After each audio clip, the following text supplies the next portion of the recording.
Noise T Production. Chaimeni maskiri mbizi. Yeah, yeah. Yeah, yeah. Afrika chotika chotika chotika chotika cha Roka roka Afrika chotika chotika chotika chotika cha Yojo ene nyepera mwanaska na rudora kayenda nani Njimbo ya ndaigara momoyo mako ya kukarwa nani Rudora waindi paria baby wa kuripani Chimira kundifonera mdiwa wangu mbori nani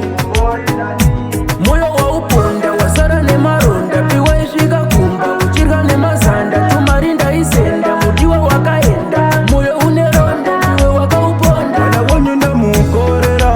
mama wandiuza kuti dzosera Mai vangu votomuka kutochaira kana kubika sikuvadikira Yoshozho ene nyepera mwanaska na rudora kayenda nani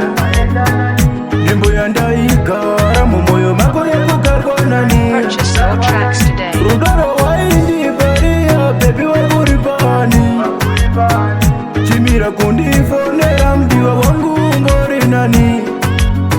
Yuwakuita shondirevera ngezvito zvako mudiwa ndakukorera Mai vangu echikuudza unavatukira ndoshaya chiko chandokutadzira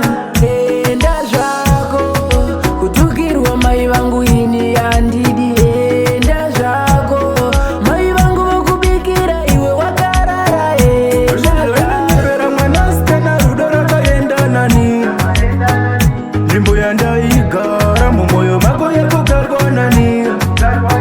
Rudoro waindi paria baby wakuripani Chimira kundifonera mdiwa wangu mbori nani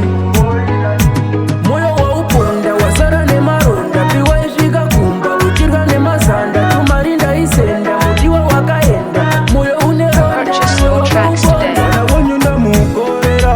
mama wandiudza kuti dzosera Mai vangu votomuka kutochaira kana kubika sikuvadikira